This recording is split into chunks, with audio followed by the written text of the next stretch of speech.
আসসালামু আলাইকুম প্রিয় শিক্ষার্থীরা, আশা করি তোমরা সকলে অনেক ভালো আছো, সুস্থ আছো। তো আজকে আমি তোমাদের নবম দশম শ্রেণীর সাধারণ গণিত বইয়ের প্রথম অধ্যায় বাস্তব সংখ্যা এই অধ্যায়টি নিয়ে বিস্তারিত আলোচনা করব। আশা করি তোমরা সম্পূর্ণ ভিডিও ধৈর্য সহকারে দেখবা। তো আজকের ক্লাসে আমি এই যে তোমাদের বইয়ে একটি ছক দেওয়া আছে, এই ছকটির মাধ্যমে মূলত তোমাদের এই অধ্যায়ের প্রথম অধ্যায় বাস্তব সংখ্যা এই অধ্যায়টির খুঁটিনাটি সকল বিষয় নিয়ে আমি আলোচনা করব। যদি তোমরা সম্পূর্ণ ক্লাসটি ধৈর্য সহকারে দেখো তাহলে বাস্তব সংখ্যা অধ্যায়টি সম্পর্কে তোমাদের একটি ভালো ধারণা তৈরি হবে এবং তোমরা মনে রাখবা এই অধ্যায় থেকে কিন্তু এমসিকিউতে কিন্তু দু একটা কিন্তু প্রশ্ন আসে। যদি তোমরা ভালোভাবে এই অধ্যায়টা সলভ করো, সমাধান করো, তাহলে কিন্তু এমসিকিউতে যদি এই অধ্যায় থেকে প্রশ্ন করে তাহলে তোমরা সঠিক উত্তরটি খুব সহজেই দিতে পারবা এবং ভালো নাম্বার পাবা। তো সম্পূর্ণ ক্লাসটি তোমরা ধৈর্য সহকারে দেখবা। আর এই যে বাস্তব সংখ্যা অধ্যায়টি আছে, এই অধ্যায় থেকে সৃজনশীল প্রশ্ন কিন্তু খুব কমই আসে। তো তারপরেও তোমরা এই অধ্যায়টাকে ভালো গুরুত্ব দিবা। তো চলো আমরা আলোচনা শুরু করি। তো যারা আমার এই চ্যানেল নতুন তারা এই চ্যানেলটি সাবস্ক্রাইব করবা, ভিডিওটিতে লাইক করবা আর অবশ্যই বন্ধুদের কাছে ভিডিওটি শেয়ার করবা। তো চলো আমরা ক্লাসে প্রবেশ করি।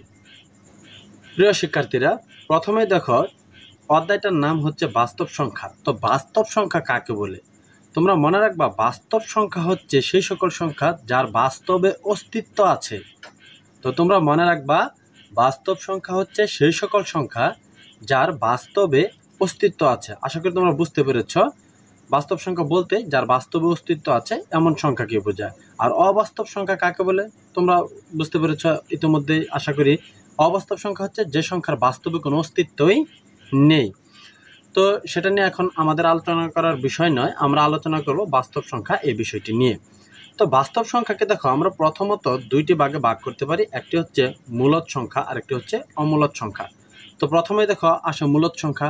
তো মূলদ সংখ্যা কাকে বলে?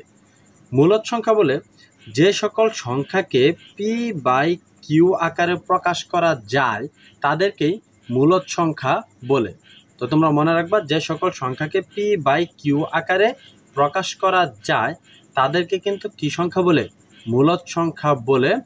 যেখানে পি কিউ পূর্ণ সংখ্যা হবে এবং এখানে কখনোই এই যে কিউটা যে আছে হর, এই কিউ এর মান কখনোই শূন্য হবে না। এটা কিন্তু শর্ত মূলদ সংখ্যা। যে মূলদ সংখ্যার শর্তটা কি? যে সকল সংখ্যাকে পি বাই কিউ আকারে প্রকাশ করা যাবে এবং কিউ এর মান কখনোই শূন্য হবে না তাকে আমরা কি সংখ্যা বলতে পারি? মূলদ সংখ্যা বলতে পারি। তো পরবর্তীতে দেখো এই মূলদ সংখ্যাকে কিন্তু আমরা দুইটি ভাগে ভাগ করতে পারি, সেটা হচ্ছে পূর্ণ সংখ্যা এবং ভগ্নাংশ সংখ্যা। তো প্রথমে দেখো আমরা চলো পূর্ণ সংখ্যা সম্পর্কে জানি। পূর্ণ সংখ্যা হচ্ছে শূন্য সহ ধনাত্মক ও ঋণাত্মক সকল সংখ্যা। তো পূর্ণ সংখ্যা কাকে বলে? পূর্ণ সংখ্যা হচ্ছে শূন্য সহ ধনাত্মক ও ঋণাত্মক সকল সংখ্যা। তো এগুলো কি কি দেখো, আমরা যদি প্রথমে শূন্য থেকে যদি উপরের দিকে যাই তাহলে কি পাবো আমরা? 1 2 3 4 এইভাবে কিন্তু আমরা উপরের দিকে কিন্তু ক্রমান্বয়ে যদি উঠি তাহলে কিন্তু আমরা কি পাবো? ধনাত্মক সংখ্যা পাবো। শূন্যের উপরের সংখ্যাগুলো হচ্ছে ধনাত্মক সংখ্যা এবং শূন্য থেকে যত নিচের দিকে নামবো আমরা কি পাবো? -1 -2 -3। তো এইভাবে কিন্তু আমাদের ক্রমান্বয়ে কিন্তু নিচের দিকেই নামবে। তো এটাকেই মূলত বলা হয় পূর্ণ সংখ্যা, অর্থাৎ শূন্য সহ ধনাত্মক এবং ঋণাত্মক সকল সংখ্যাই হচ্ছে পূর্ণ সংখ্যা। আশা করি তোমরা ধনাত্মক সংখ্যা, পূর্ণ সংখ্যা কাকে বলে এবং ঋণাত্মক সংখ্যা সম্পর্কে তোমরা বুঝতে পেরেছ। যে পূর্ণ সংখ্যা হচ্ছে শূন্য সহ সকল ধনাত্মক ও ঋণাত্মক সংখ্যা। তো ধনাত্মক সংখ্যা কি? ধনাত্মক পূর্ণ সংখ্যা কাকে বলা হয়? 1 থেকে শুরু করে যত উপরের দিকে যাওয়া যায় সংখ্যাগুলো সবই হচ্ছে কি? ধনাত্মক পূর্ণ সংখ্যা। এবং ঋণাত্মক পূর্ণ সংখ্যা হচ্ছে -1 থেকে যত নিচের দিকে নামা যায় সবগুলোই হচ্ছে ঋণাত্মক পূর্ণ সংখ্যা। তো এরপর দেখো আমরা ধনাত্মক সংখ্যাকে কিন্তু আবার আমরা তিনটি ভাগে ভাগ করতে পারি। প্রথমটা হচ্ছে মৌলিক সংখ্যা, তারপরে আছে 1 এবং তারপর আছে কি? যৌগিক সংখ্যা। তো প্রথমে দেখো মৌলিক সংখ্যা কি? তো এটা কিন্তু আমরা সকলেই জানি যে যে সকল সংখ্যাকে ভাঙা যায় না তাদেরকে কি বলে? মৌলিক সংখ্যা বলে। তো এগুলো কি কি? যেমন ধরো 2 3 5 7। তো তো এই সংখ্যা এরকম সংখ্যাগুলো দেখো, এটাকে কিন্তু এক বাদে আর অন্য কোনো সংখ্যা দিয়ে কিন্তু তুমি ভাগ করতে পারবা না। তাই এই যে আমার 2, 3, 5, 7 বা আরও আছে 11, পরে 13, এগুলো সংখ্যা কিন্তু কি সংখ্যা? মৌলিক সংখ্যা। অর্থাৎ যে সকল সংখ্যাকে এক ছাড়া অন্য কোনো সংখ্যা দিয়ে ভাগ করা যায় না তাকে কি বলা হয়? মৌলিক সংখ্যা বলে। তো পরবর্তীতে দেখো এখানে আছে এক। এককে কিন্তু কখনোই তোমরা মৌলিক সংখ্যা হিসেবে ধরবা না। তো অনেকে ভুল করে যে স্যাট ফাংশনের অধ্যায়ের অঙ্কগুলো করার সময় তারা মৌলিক সংখ্যা হিসেবে এককে ধরে নেয়। তো এটা কখনোই করবে না। এক কিন্তু কখনো মৌলিক সংখ্যা না, এক একটি মৌলিক অঙ্ক। তো এককে মৌলিক সংখ্যা হিসেবে ধরবে না। আর যৌগিক সংখ্যা কাকে বলে? যে সকল সংখ্যাকে এক ছাড়াও আরো অন্যান্য সংখ্যা দিয়ে ভাগ করা যায় বা ছোট ছোট সংখ্যায় রূপান্তর করা যায় তাকে কি বলা হয়? যৌগিক সংখ্যা। যেমন এগুলোর ভিতরে আছে 4, 6, 12। এদেরকে দেখো আমরা ইচ্ছাগুলো কিন্তু 2 দিয়ে ভাগ করতে পারি, 4 দিয়ে ভাগ করতে পারি, 3 দিয়ে কিন্তু 6কে ভাগ করতে পারি, আবার 3 দিয়ে 12কেও ভাগ করতে পারি। তো বিভিন্ন সংখ্যা দিয়ে কিন্তু এদেরকে কিন্তু ভাগ করা যায়। তো আশা করি তোমরা এই অংশটা সম্পর্কে বুঝতে পেরেছো, পূর্ণ সংখ্যার অংশ। এখন চলো আমরা ভগ্নাংশ সম্পর্কে জানি। তো ভগ্নাংশ কাকে বলে? যে সকল সংখ্যাকে p/q আকারে প্রকাশ করা যায় তারাই হচ্ছে ভগ্নাংশ। তো এই ক্ষেত্রে একটা কথা মনে রাখবা, কিউর মানটা কিন্তু কখনোই 0 হবে না এবং কিউর মান কখনো কি হবে না? 1ও হবে না। তো খেয়াল করো ভগ্নাংশ, তাহলে আমরা এখানে কি পাইলাম যে ভগ্নাংশ হচ্ছে যে সকল সংখ্যাকে p/q আকারে প্রকাশ করা যায় এমন সংখ্যা। তো এক্ষেত্রে কি হবে? যে কিউর মানটা কখনোই কি হবে না? 0 হবে না এবং কিউর মানটা 1ও হবে না। যদি 1 হয় তাহলে দেখো সেটা কিন্তু পূর্ণ সংখ্যা হয়ে যায়। যেমন ধরো 3কে যদি আমরা 1 দিয়ে ভাগ করি তাহলে কি হয়? যে এই যে 3-এর নিচে যে হর আছে 1, তাহলে এই 1-এর কিন্তু 3-এর নিচে কোনো দাম নাই। যে 3 টাকাকে একটি বন্ট করলে ফলাফল নামে কত? 3, তাহলে এটা কি একটা পূর্ণ সংখ্যা? তাই এক্ষেত্রে আমরা কি ধরবো? যে কিউর মান কখনো 1ও হবে না, 0ও হবে না। 0 হলে সেটা অসংজ্ঞায়িত হয়ে যাবে। তো সেটা কি হয়ে যাবে? অসংজ্ঞায়িত হয়ে যাবে। তাই ভগ্নাংশের শর্তটা কি? ভগ্নাংশের সংখ্যাটা আমরা কিভাবে লিখব? যে সকল সংখ্যাকে p/q আকারে প্রকাশ করা যাবে, যেখানে কিউর মান কখনো 0 হবে না এবং কিউর মান কখনো 1ও হবে না, সেই সকল সংখ্যাকে আমরা কি বলবো? ভগ্নাংশ বলবো। তো এরপর দেখো ভগ্নাংশকে আমরা কিন্তু দুইটি ভাগে ভাগ করতে পারি, সাধারণ ভগ্নাংশ আর একটা হচ্ছে দশমিক ভগ্নাংশ। তো সাধারণ ভগ্নাংশ কাকে বলে? যে সকল সংখ্যাকে p/q আকারে প্রকাশ করা যায় তারাই কিন্তু সাধারণ ভগ্নাংশ। তো এই ক্ষেত্রে দেখবা, যেমন এখানে আমরা লিখতে পারি, যেমন ধরো আমরা এখানে পাই কত? 2/3। এটা একটা সাধারণ ভগ্নাংশ, এটাকে p/q আকারে আমরা লিখেছি।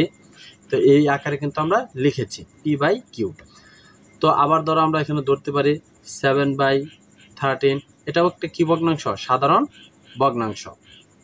তো দশমিক ভগ্নাংশ কাকে বলে? যে সকল সংখ্যাকে দশমিক দিয়ে প্রকাশ করা হয় তাই হচ্ছে দশমিক ভগ্নাংশ। যেমন এক্ষেত্রে হতে পারে 2.153 এরকম সংখ্যা। তো এই ক্ষেত্রে দেখো মাঝখানে আমরা কি ব্যবহার করেছি? দশমিক চিহ্নটা ব্যবহার করেছি। তো এই সকল সংখ্যাকে আমরা কি বলবো? দশমিক ভগ্নাংশ। আর সাধারণ ভগ্নাংশ হচ্ছে যে সকল সংখ্যাকে এইভাবে প্রকাশ করা হবে, তো p/q আকারে প্রকাশ করা হবে, তারাই হচ্ছে সাধারণ ভগ্নাংশ। তো আশা করি সাধারণ ভগ্নাংশ এবং দশমিক ভগ্নাংশ সম্পর্কে তোমরা বুঝতে পেরেছ। তো এখন দেখো প্রকৃত ভগ্নাংশ কাকে বলে। তো প্রকৃত ভগ্নাংশের সংজ্ঞা কিন্তু তোমরা ক্লাস কিন্তু 5ম শ্রেণীতেই কিন্তু তোমরা শিখেছো যে প্রকৃত ভগ্নাংশ কাকে বলে। যে সকল সংখ্যা, যে সকল ভগ্নাংশের লব ছোট হর বড় তা হচ্ছে প্রকৃত ভগ্নাংশ। যে সকল ভগ্নাংশের কি হবে? যে লব ছোট হবে, হরটা কি হবে? বড় হবে, তারাই হচ্ছে প্রকৃত ভগ্নাংশ। যেমন আমরা এখানে ধরতে পারি 2/3। তো এটার দেখো লব কিন্তু ছোট, হর বড়, তো এটাকে আমরা কি বলবো? প্রকৃত ভগ্নাংশ বলবো। আর অপ্রকৃত ভগ্নাংশ কাকে বলে? যে ভগ্নাংশের কি হয়? যে লব বড় হয় এবং হর ছোট হয়, তারাই কি ভগ্নাংশ? অপ্রকৃত ভগ্নাংশ। এক্ষেত্রে আমরা ধরতে পারি ধরো 3/2, সাধারণ একটা উদাহরণ। দেখো 3/2, এক্ষেত্রে দেখো লব কিন্তু বড়, হর কি? ছোট, তাই এটাকে আমরা কি বলবো? অপ্রকৃত ভগ্নাংশ বলবো। আবার দেখো আছে মিশ্র ভগ্নাংশ, এটাও কিন্তু এক ধরনের অপ্রকৃত ভগ্নাংশ। মিশ্র ভগ্নাংশ, মিশ্র ভগ্নাংশ কোনগুলো? যে সকল ভগ্নাংশকে সমস্ত আকারে প্রকাশ করা হয় তারাই হচ্ছে মিশ্র ভগ্নাংশ। যেমন ধরো 2 সমস্ত 1/2, তো এটা একটা মিশ্র ভগ্নাংশ। তো এখানে দেখো 2 কিন্তু সমস্ত আকারে আছে, তো এই 2 সমস্ত 1/2, তো এটা কিন্তু কি ভগ্নাংশ? এক ধরনের মিশ্র ভগ্নাংশ এবং অপ্রকৃত ভগ্নাংশ। কারণ দেখো এটাকে যদি আমরা গুণ করি 2 দুগুণে 4 আর 1 হচ্ছে 5, তো এটাকে যদি আমরা সমাধান করি তাহলে উপরে লব আসবে 5 এবং হর আসবে কত? 2। তো এটা দেখো লব বড় হর ছোট, তাই এটা কি ভগ্নাংশ? অপ্রকৃত ভগ্নাংশ। তা আশা করি তোমরা বুঝতে পেরেছো যে মিশ্র ভগ্নাংশ বলতে কি বোঝায়।